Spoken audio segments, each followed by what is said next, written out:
Hello there. Here's a couple of questions to ask about your executive or senior leadership team. First one is this.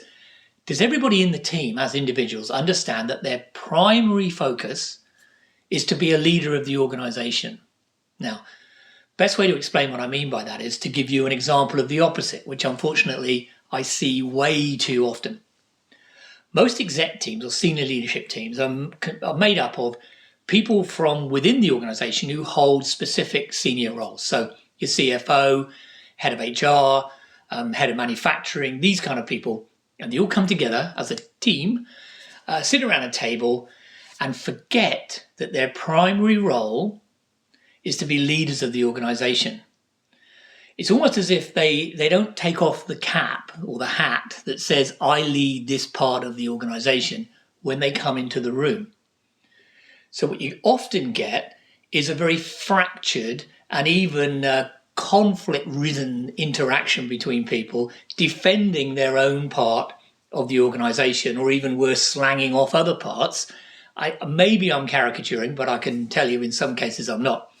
But you can see how ineffective that is. Talk about taking your eye off the ball. Now, on the subject of conflict, which is probably a good topic to talk about at this moment, you can see from this little table that constructive conflict is focused around what is right for the organization as a whole. So yeah, people can have their views, people can pretty much say what they like to some extent, as long as it's focused on the benefits for the organization as a whole. Whereas when people are running their own individual personal agendas, often attached to big issues to do with their own self-image, if you like, I am the person that controls all this part of the business thing, you get into trouble. And I can tell you that when you shift this, and we've done it in quite a few organizations, the change in the performance of the organization is massive. And we'll come back to that in a moment. Now, second question. Does everybody in that team understand very clearly what their contribution is to the organization, what they need to deliver on and what that looks like? And crucially, are they willing to be held accountable for that?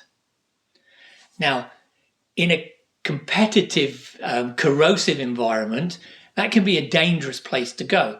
But when you've got a team of people who are genuinely focused on the best outcome for the organization, you can do that. People can say, I know specifically what my role is to deliver and contribute to this organization, and I'm quite willing to hold myself accountable and my senior leaders to hold me accountable for that. Now, there's some obvious benefits in terms of performance if you can do that, but there's some other benefits. And strangely, given that this sounds like a challenging thing to do, one of them is a huge benefit to the well-being of your senior leaders, because in reality, the only other people in the whole organization who understand what it's like to do your job are your colleagues around the executive table.